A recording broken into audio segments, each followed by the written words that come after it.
creating the Canadian Society for Spirituality and Social Work. All right, so Indrani and I were thinking it would be so great for us to sort of have a bit of a conversation with John and John. And so we have a couple of questions that we'd like you two to answer. They have no idea what we're asking them. It's true. Anyone can. Maybe after. Yes. So the first question I have, because when I started to talk about spirituality and social work, it was a very risky thing. And it was sort of cautious. So I want to ask you, what inspired you to start to come forward and talk about spirituality in your career in social work? Want to go first? No, you go. You started first. Everyone can hear us okay? Yeah. It was an exceptionally stupid and career-limiting move, but I did it anyway. Back in the 1990s, I used to quip that spirituality and religion were the last great taboos in social work, because there was this implied teleology of progress from the old days to the new days. And apparently religion was the avatar for all things that represented the old days. It was a very essentialized sort of thinking. And I thought that was nonsense because in my clinical life and in my personal life and in my lived life around me, people tended not to think that way. And yet there was this predilection within the Social Work Academy. So I published a piece in an academic journal on the religious origins of social work, and then I worked extensively with a Palestinian collaborator by the name of Al-Qarnawi and did a lot of work in the Middle East on traditional healing that had a very strong reference, of course, to Islam and to spirituality, and we were just publishing all over the place on the topic, and I loved it. And by the time 2000 rolled around, to my tremendous surprise, it started to become less of an outlier. And the whole story I laid out in a 2006 article in Arete Journal out of the University of South Carolina, where I explained how it felt very stigmatizing, particularly within social work, less so in ethnopsychiatry and some of the allied disciplines that we were publishing then. And social work did us a big favor because the impact factors and the credibility were much higher in those journals anyway. So it all worked out in the end. So that's my little story. Over to the other John. Well, when I was a social worker in child welfare, I worked for an organization called the Catholic Children's Aid Society in Toronto. And they were supposed to take attention to Catholicism and the role it played in people's lives. And most of us social workers disregarded it. We dismissed the importance of it. And it was only occasionally when a foster family might have been chosen because they were Catholic. Okay, I'll leave it there. It came back again to me when Brian Willett, my colleague at St. Thomas, started teaching a course called Spirituality and Social Work. And he started to teach it because the students wanted it. The students were asking for information about religion, about spirituality, because there wasn't anything. Okay, so in about that time I had a sabbatical in Toronto, and my department asked me to develop a course on social policy, a senior level course on social policy. So I did my reading, and this would be 1990, and I came back with 3 things happening in the world. One was globalization. Was happening at a big time, and the train was coming down the tracks real fast. The other one was the birth of the environmental movement, and that was starting to show up not in an international way, but in organizations in this city and that city, and different groups starting to emerge. And the third item that I noticed on a personal level was an interest in personal development. When I was at OISE taking a couple of courses, the lobby was full of personal development brochures of different kinds, some of them religious, some of them not. But they were filling a gap for a need among the students in particular for some kind of, I don't call it spiritually oriented need that they were reaching out. Because with the decline in church attendance and those things, a lot of the young people at the time were wanting that. And then back at STU, I incorporated those into my courses. And Brian at that time, we talked about it, and he wanted to do some research on the impact of his course on students. And so I agreed to do that. And we went down to, so that's where I got involved as an academic, was those two things, but mostly with Brian. And we went down one day for a meeting with the Society for Spirituality and Social Work, and we presented the results of our little study. And it was very hard to do because almost every student in the program took Brian's course. So there wasn't a control group to really talk about. But we did our best with what we did, and the impact it had most impact on students who had no religious background. And that was interesting for us because some people had gone into social work with some kind of Christian or other mostly Christian, but background with their families of origin. Even if they may have rejected it, they had a sense of it. And it had met a need, especially for students who had no orientation at all, grew up in families where religion was not an issue. Okay, so that's when my interest in spirituality developed, from those two sources. Fascinating. Thank you, John and John, for those originating stories of how you came into social work in your work. I'm really curious how that then evolved into creating a society. Okay. From both of your perspectives. Well, I'll give you what I think John can add to it. Sure. There was talk, I think somebody talked to Ed Canada about starting a society here in Canada. And was that Brian or was that you? Barb, okay. Barb Schwarzenegger, who taught at the University of Renison College in Waterloo, Ontario. She was asking Ed Canada, who in Canada was interested in spirituality? And I think Ed Canada mentioned John and Brian. Okay, and then, so that made us, and then in 2000, we all happened to be at the Canadian CASW conference in was it Montreal? Yes. I think it was, yeah, Montreal. Montreal. And at that time, the International Federation of Social Work and the other international social organizations were having their combined meeting.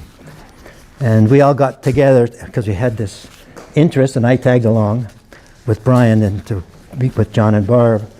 And we had this bit of a conversation. And so we decided at that time, let's form the society. And so we shook hands and had our first board meeting. That was the board meeting. So would you add to that or what? It's funny, pessimists I'm usually a very optimistic, cheerful guy, but on this one, pessimists are rarely disappointed. They're just occasionally surprised when something goes right. I figured the whole thing wouldn't really work very well. And so Barb was quite, energetic. She's the one who instigated it, really. And I went to the meeting, and, there was John. I'm very fond of all these people. So I thought to myself, well, what the heck, we're going to give this a shot. It might be a one-shot deal, and it might go okay, or it might not, and I'm not sure. But I really didn't expect it would have a long trajectory, because don't forget, I've been still licking my wounds from my experiences in that as an academic. Back before an academic life, I had worked in the Anglican Church with the homeless-involved youth, and I had that background, so it was terribly familiar to me. But I was still kind of preoccupied with what was then some of I felt prejudices towards the topic in our academic discipline at that time. But everything changed as this whole conversation was emerging. And so once we actually got that conference going, was it a year later? 2 years later? 2002. Very successful, and we've never looked back, but it was always an awful lot of work. And John, God bless him, would be the guy who would instigate the phone meetings and was in charge of the website when it got developed and everything else. And we developed the infrastructure, and we just basically started applying for grants, on a 2-year cycle through the SSHRC, and we had a fairly good success rate and had these, special studies journals, and we more or less had the infrastructure down from the first go, and we tended to repeat the model in different places. That's how it lurched forward. Yeah, we got permission from, we tagged ourselves with the meetings of the CASW. I think they call it the CASWE now, do they? Yeah. And they had their meetings with what they call the learned societies. And so when we first started, we thought we'd tack on a day just at the end of their learned meetings. And so any social work prof around would be interested in spirituality could come and attend. And so we had this book for OISE, and Brian and I put together the grant application. And in those days, computers were just beginning. And I have a picture in my mind, because you could go and fill in the form, but you couldn't save it. So you had to go on site to the SSHRC site and fill in the form, but you couldn't save it. You had to submit it. So we had this preset stuff. So I'd be typing it along, and Brian would be reading it and editing. And so I remember it being there 11 o'clock. The guy at the computer, we had to go to the computer room. We didn't have personal computers. And the guy went home and said, lock the door when you're done. So we typed in this application and submitted it probably 1 minute before the deadline. But that was we did get the grant. It was, I don't know. But that allowed us to invite Ed up to be Ed Canada to be the keynote speaker at that meeting at Oisiata. And we had probably close to 100 folks. Yeah, And screaming success. and from that meeting, several people came on board to join us. I know Susan Cadell came, Jeanette came that year or a little bit later. Diana Collick came. Eric. Yeah. Eric came. He works in North Bay as a practitioner. So that group stayed together for many years. As John said, in a similar format. Applying for grants every 2 years. That's what made the difference. Was I didn't see it coming. There was all these emerging scholars that were interested in the area, and so, my God, it was a no-brainer to me. I mean, we're going to create a nice sense of community and be mutually supportive and so on. And there were so many interesting practitioners, and the students were interested, and so on and so forth. So, the thing had its own kind of sustaining, if you want, for want of a better phrase, market, in that there would be people who would want to attend this thing.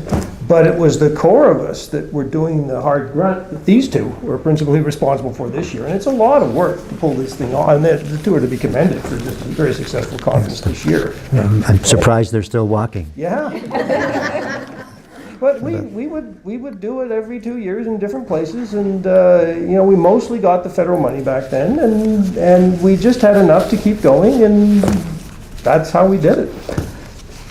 But it's a lot of sweat equity to do it, because there's no internal source of money that you can rely on that's guaranteed. And so the aspiration is some institute where you can kind of have some formal, ongoing, sustained infrastructure. Well, our formal, ongoing, sustained infrastructure was John Coates, who was really responsible for the website and for, managing the funds that we had and for the webmaster and all those sorts of things.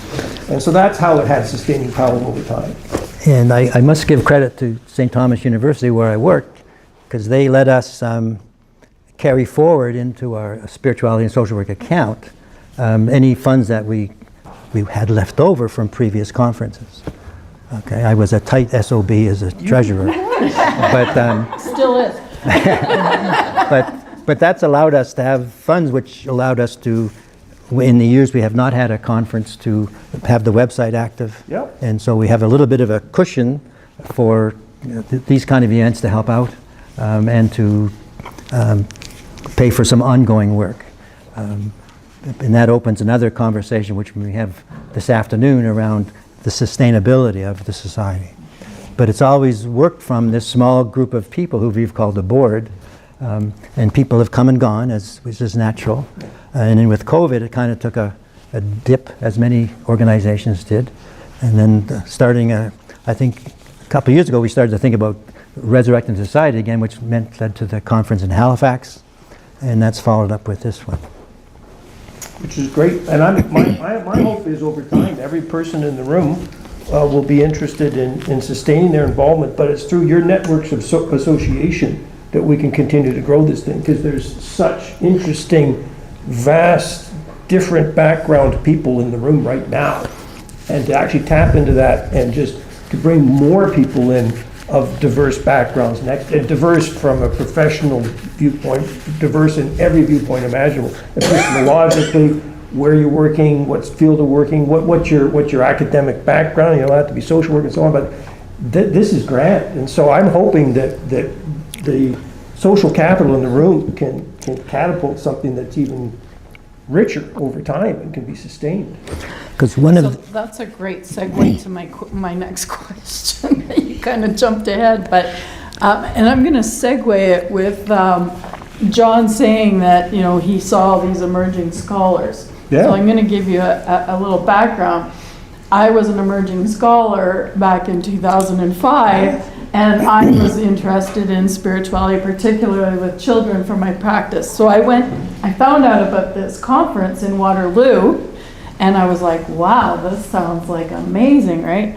So I was at this conference, and I was at Lakehead University doing my master's. John saw my tag, and he said, oh, you're a student at Lakehead. Nice to meet you. My name's John Graham. And we started a conversation. 4 years later, I became a PhD student here at U of C under John as my supervisor. And things went from there. I then went to the conference. I think Jeanette was part of organizing it with John in 2009. John was part of organizing it with me. With you.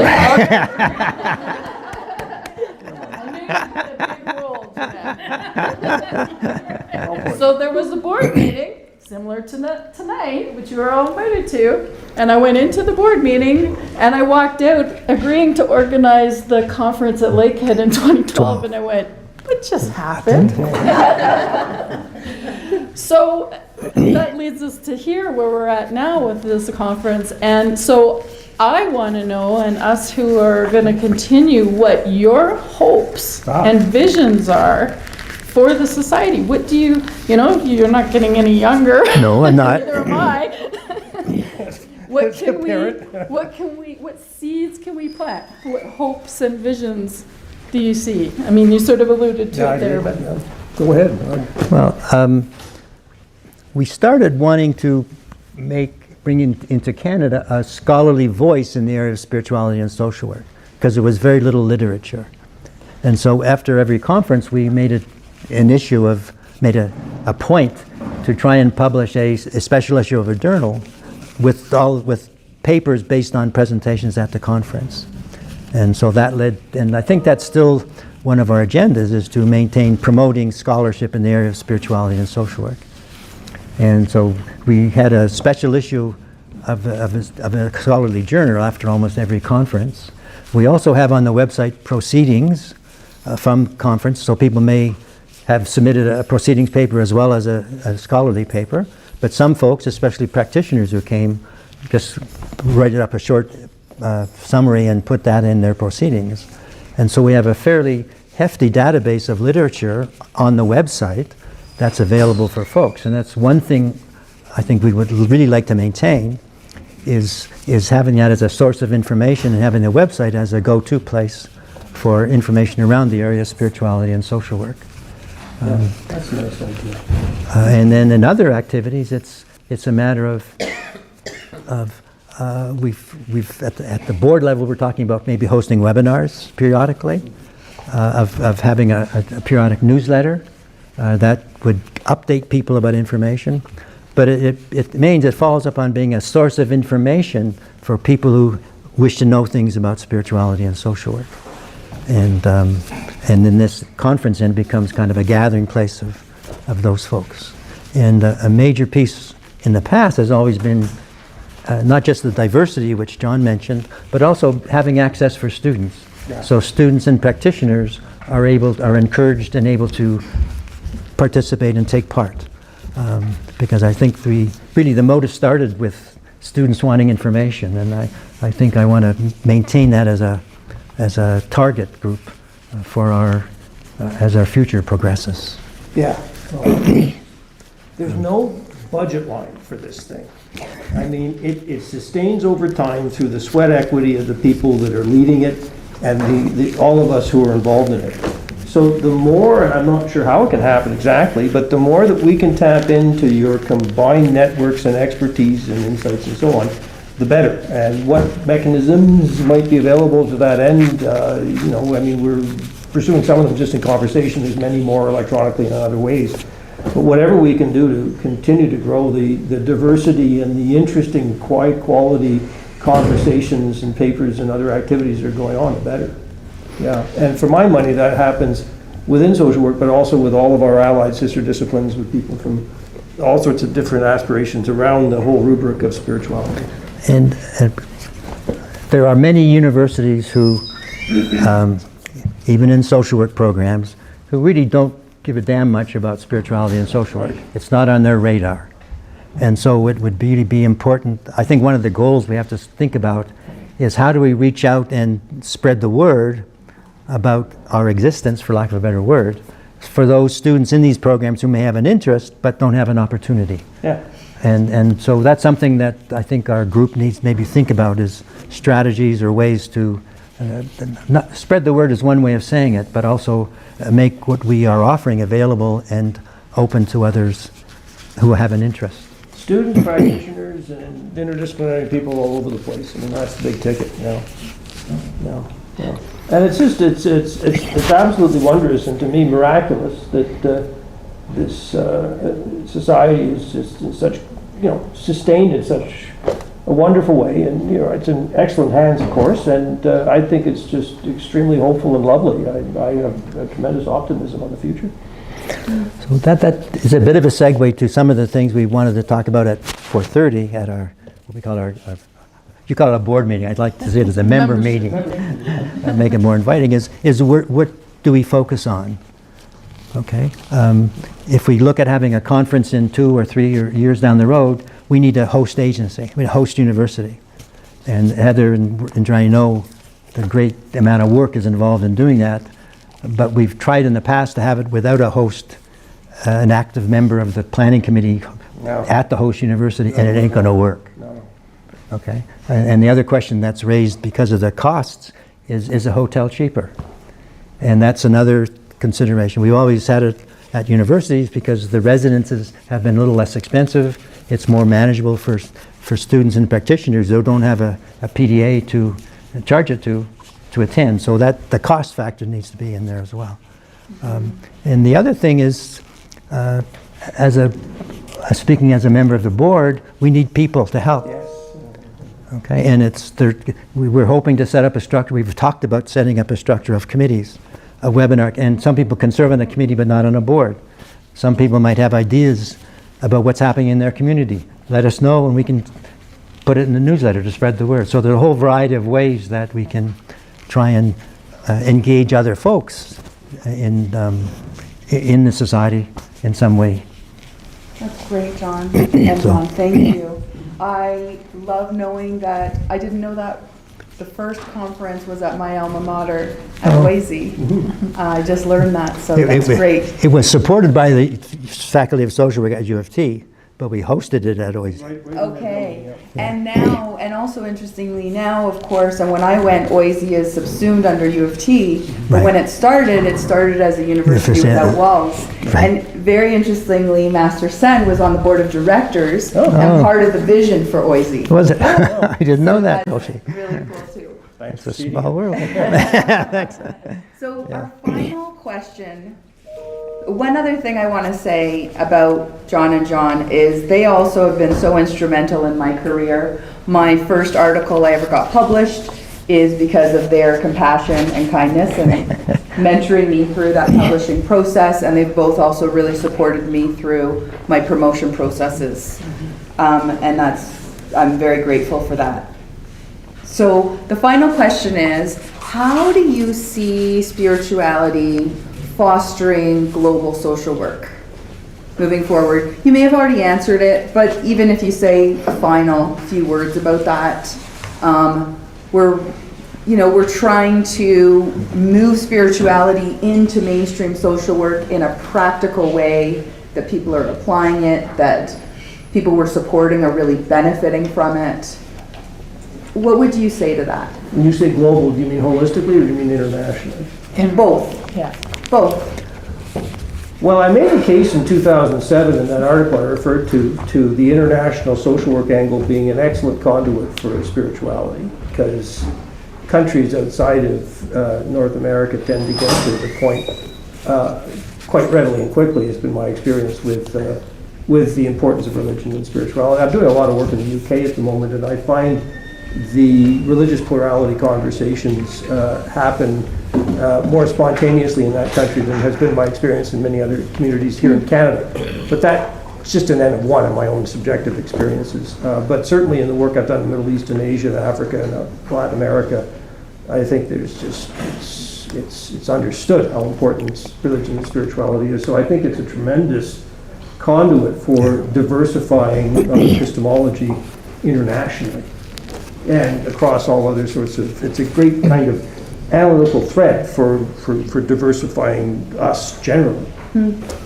I would concur, because in many countries and cultures, religion is a much stronger element Yeah. of everyday life than it is in our country, in our more secular society. And so it certainly is a vehicle for social work to become of more service in those other cultures. We also have a role right now where social work is the process of localization. It's sometimes called indigenization, but social work is emerging in other countries, and they're trying to develop local patterns of service that are more meaningful for the people there. An example is in South America, where most social workers are social activists, and they're community workers, because they're working about organizing how people can feed themselves, and they're very down on the ground in that way. And for them, therapy is, what the hell, that's not important. They got much more basic needs that they're focusing on. And the other point I'd like to raise is, I think it comes to the point of our has become more global, both in terms of how we think. I think we're looking, spirituality can be a vehicle for us all to think on a much more collective level. And I think even some of the conversations we've had today around consciousness and different things, spirituality can be a vehicle for us to think more, not just globally, but think more about a global brain type of sense, where we get a value base that we can support and that can influence the practice of social work. And I think spirituality and the consideration of religion can be a vehicle to move the profession in that regard as well. Absolutely. Thank you both so much. Fantastic. Thank you all for being here. Thank you. Thank you, John. Thank you both. Good guy.